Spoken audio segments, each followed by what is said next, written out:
தடுத்து நிற்கும் வேலியெல்லாம் தகர்க்க அருள் வாக்கு சொல்லு. வானம் தொட்டு பூமி எங்கும் வாழும் சக்தி மாரியம்மா. மானம் மரியாதைகளை காத்து நிற்க வாடியம்மா.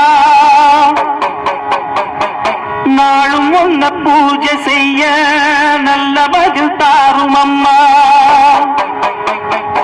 நினைச்ச போது அணைக்க வேணும், தவிச்ச தாகம் தணிக்க வேணும்.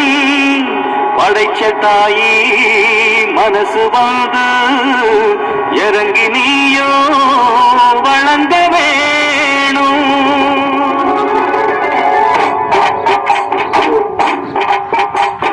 தீய மிதிப்போம், தீ சட்டி எடுப்போம், புன்னம் செய்த வினை தீர